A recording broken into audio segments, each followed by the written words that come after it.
Nós convidamos a jornalista Yael Bonfim, que é especializada em agronegócio, está acompanhando de perto tudo que acontece na COP em Belém, para conversar conosco a respeito da COP, a respeito da conferência. Deixa eu dividir tela com ela aqui. Bom dia, Yael, seja muito bem-vinda. Muito obrigado por aceitar o convite para estar conosco.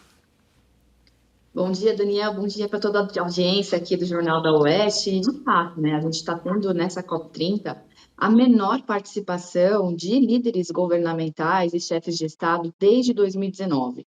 Nas últimas 4 COPs, todas elas tiveram uma participação bem maior, né? Chegando aí na COP de Dubai, a COP28, a gente teve um recorde de 139 líderes participando. E nessa COP do Brasil, apenas 31. E isso mostra um desinteresse global por essa pauta climática, né, devido a diversos fatores. Na União Europeia, por exemplo, com a guerra com a Ucrânia, houve risco de desabastecimento, então a transição energética que eles estavam aí focados acabou sendo bem prejudicada, né, o custo alto da implementação de energias renováveis também vem pesando no bolso do consumidor, e tudo isso acaba gerando um desinteresse pela pauta, por essa pauta climática.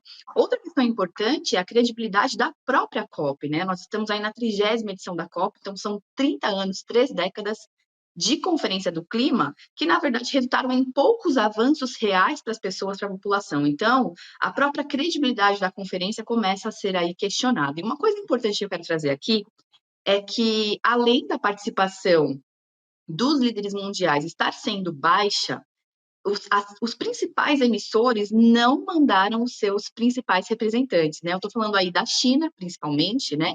Xi Jinping não veio, mandou aí uma outra pessoa em seu lugar, né? O seu vice-primeiro-ministro no lugar. Os Estados Unidos, como já era esperado, também não compareceram, não mandaram nem delegação, coerente com a postura do Donald Trump, que desde que ele assumiu ali o mandato na Casa Branca, ele já se retirou do Acordo de Paris e vem sendo bem crítico a toda essa pauta do clima.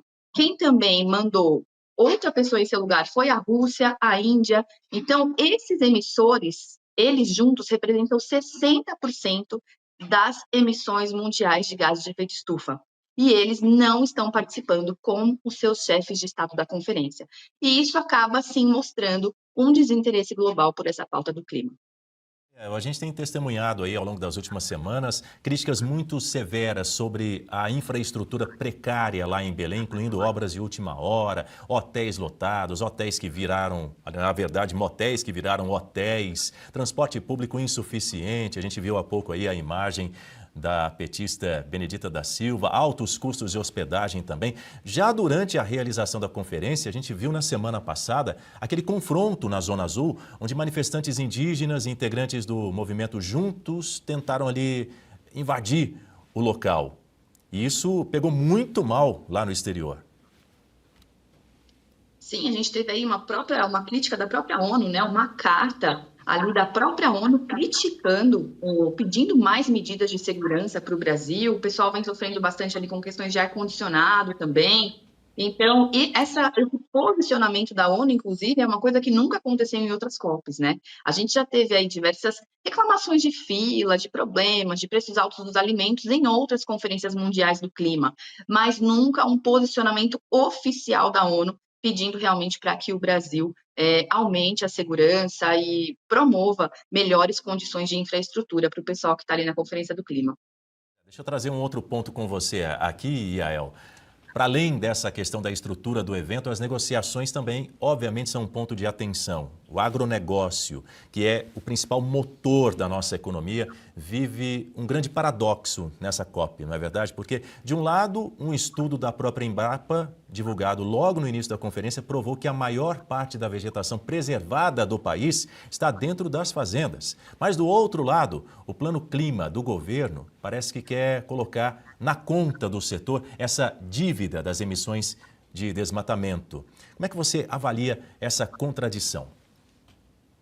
Exato, Daniel. A Embrapa Territorial, logo no início ali da Conferência do Clima, no início da semana passada, eles publicaram um estudo, inclusive a gente tem uma arte mostrando a atribuição de terras no Brasil, e nesse estudo a gente vê que 65% do território brasileiro está preservado com vegetação nativa, com florestas. E pasmem, gente, 29% desse total é preservado dentro de propriedades rurais, dentro das fazendas. Vocês podem ver aí nesse gráfico, por exemplo, que os produtores rurais preservam mais do que as terras indígenas e as unidades de conservação integral juntas. Ou seja, o produtor rural ele é o maior preservador e não recebe nada por isso, né? A gente tem aí o nosso Código Florestal, que é um dos mais rigorosos do mundo, que determina que os produtores rurais precisam preservar de 20 até 80% da área. Quando é na Amazônia, por exemplo, imagina que vocês têm uma casa aí de 10 cômodos. 8 não podem ser usados, porque são para preservação ambiental. Então, o produtor rural ele tem por lei essa obrigação de preservar e também faz isso, né, por consciência, e a gente chega aí a essa preservação tão grande de 29%. E aí, um outro ponto que eu quero trazer aqui, né, nessa imagem que vocês viram, a gente vê ali que 31% das fazendas do território brasileiro é utilizado para a produção agrícola, né, para lavouras, também para áreas de pastagem, para produção de carne, e 29% para preservação, ou seja, praticamente o produtor reserva 50% da área, em média, para a preservação florestal. E isso representa um montante que é como se a gente estivesse falando de uma área do tamanho de toda a Europa Ocidental e Central, uma área de 18 países da Europa sendo preservada aqui no Brasil. E em contraponto, como você bem falou, Daniel, a gente tem essa questão do plano clima, que é uma preocupação, porque existe a previsão de que esse plano seja divulgado até o final da COP, e o agro tem pedido justamente para a gente adiar essa divulgação, já que não existe uma obrigatoriedade de a gente divulgar esse plano agora. E o que é esse plano? É o caminho, é como que a gente vai chegar à nossa meta de redução climática prometida pelo Brasil já desde a COP29, desde novembro do ano passado. O Brasil espera reduzir em até 67% as suas emissões de gases de efeito estufa até 2035. E isso é uma meta muito usada, e falando assim parece ser uma coisa boa, mas deixa de pensar um pouco no nosso desenvolvimento, porque a China, por exemplo, que é a maior emissora mundial, tem uma meta aí de 10%, né? Não chega nem perto da meta do Brasil. Então, para a gente cumprir essa meta de 67% de reduções, o Plano Clima detalha como é que a gente vai fazer isso por setor. E está colocando na conta do agronegócio as emissões vindas do desmatamento. E o setor acredita que isso não é justo, justamente porque a gente preserva tanto, né? Há dados, inclusive, que cerca de 98% dos produtores rurais não tem nenhuma relação com desmatamento ilegal. E isso precisa ser muito considerado. Além também de essa questão, né, dessa dívida climática impactar muito o agronegócio, a gente acredita que isso também impacta a nossa relação diplomática e o nosso comércio com outros países, né? Como vocês bem sabem, existem barreiras unilaterais de comércio sendo impostas em nome do clima em diferentes lugares do mundo, principalmente na União Europeia, que tem aí a UDR, o Pacto Verde, que traz diversas restrições a produtos vindos de áreas de desmatamento depois de 2020. E isso é uma decisão unilateral, é uma decisão não dialogada, não conversada entre os países, e é uma barreira comercial disfarçada de preservação ambiental. Então, se o próprio Brasil reconhece um documento oficial apresentando para o mundo que o desmatamento tem a ver com o agronegócio, como é que a gente vai se defender dessas medidas unilaterais que estão sendo impostas pela União Europeia?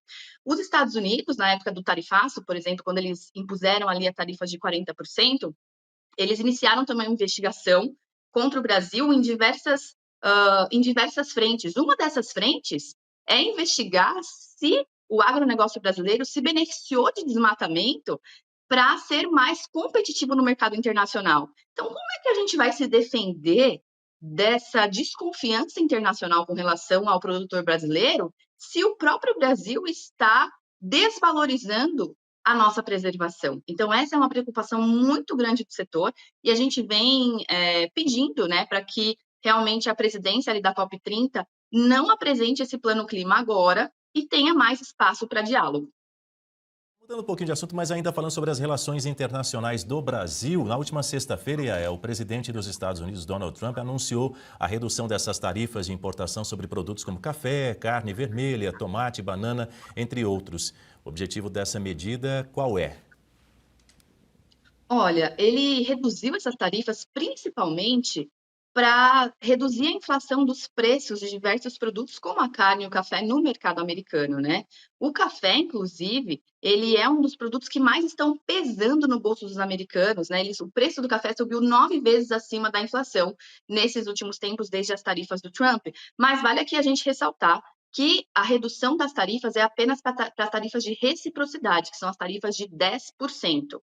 As tarifas de 40% aplicadas especificamente ao Brasil em julho, devido aí a questões, né, de ativismo judicial e questões de liberdade de expressão, enfim, essas tarifas elas continuam valendo. E isso preocupa muito, principalmente o setor de café. Eu conversei com o Secafé, que é o Conselho dos Exportadores de Café do Brasil, e eles falaram ali que a competitividade do café brasileiro está muito prejudicada, né? Até esse tarifaço, os Estados Unidos eram o nosso principal mercado de exportação, era o que mais pesava ali na nossa balança de exportação. E desde então, os nossos concorrentes, né, internacionais, eles vêm ganhando espaço no mercado americano e isso preocupa demais. Inclusive, o Marcos Matos, que é o diretor do Secafé, enviou um vídeo para a gente comentando esse assunto. Isso é muito, muito perigoso, porque a abertura de mercado para todos os nossos concorrentes permite que outros cafés passem a ocupar esses clientes. E com isso, o consumidor norte-americano passa a se adaptar com outros parâmetros sensoriais, com outras características. E essa relação comercial entre os nossos importadores e os nossos concorrentes é muito ruim, porque fica cada vez mais difícil recuperar os espaços dos clientes. Cada dia que passa é um prejuízo enorme. Cada dia que passa fica mais difícil ou irreversível ocupar novamente os espaços dos clientes. Oi, Rahel. Olha, para vocês... Diga, prossiga. Desculpa, Daniel, não quero te interromper. Mas vamos lá, então. Nesse trimestre, né, de agosto a outubro, desde que esse tarifaço passou a valer, as nossas vendas para os Estados Unidos despencaram 51,5% em comparação com o mesmo trimestre de 2024. E isso preocupa demais os produtores de café. Inclusive, eles esperam que essas tarifas sejam melhor negociadas pelo governo, pensando aí de produto a produto, né? Que não seja uma negociação englobando tudo, mas que seja uma negociação pensando em cada produto, em como cada produto está sendo afetado. E, inclusive, muito importante o café brasileiro para os Estados Unidos também, porque a cada $1, desculpa, que eles compram do nosso café, 43 dólares são injetados na economia americana. Então, o setor acredita que se a gente fizer uma negociação focada no comércio, né, nos benefícios do comércio de café para ambos os lados, a gente deve ter sucesso. E o Marcos Matos também mandou um vídeo para a gente falando sobre isso. A gente está com uma dificuldade nessa questão do áudio. Queria que você resumisse o que ele disse para você.